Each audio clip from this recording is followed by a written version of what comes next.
It's easy to think 5G is fully developed and good to go. After all, I have 5G on my smartphone, and there are towers like this even in the middle of nowhere. Like, where even am I? But is this it for 5G? Years of hype for this? Experts say no.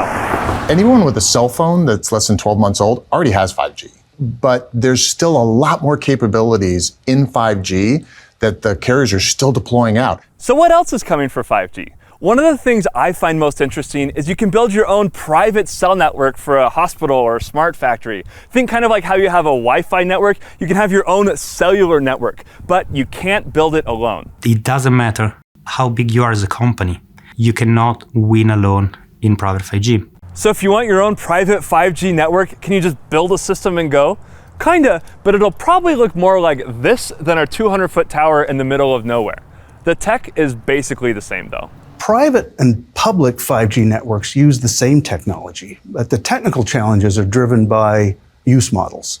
What Roger is saying is that private 5G networks can behave differently. For example, a hospital cares a lot about downtime. You can't have any downtime, so you can tweak your network to be ultra reliable. But in a smart factory, maybe you care more about latency and throughput. So you can build a network that works just the way you want for your use case. And this isn't all just about enterprise business either. Upcoming tech will impact the lives of billions of people around the world. For example, in the upcoming 5G spec, there's a low mobility large cell requirement that will bring 5G to rural communities. Here's Pamela Kumar, who's working on defining that spec. There are 8 billion people on this planet. And we could say that between 1.5 to 2 billion are living in what is called the developed economy. There's a certain lifestyle that they have defined. The remaining 6 billion people are aspiring to have the same quality of life that people in the developed economy have. And these technologies, this convergence of the various ICT technologies is really leading us in that direction. It may be what we call the metaverse, but I think it's the real universe and the metaverse needs to coexist here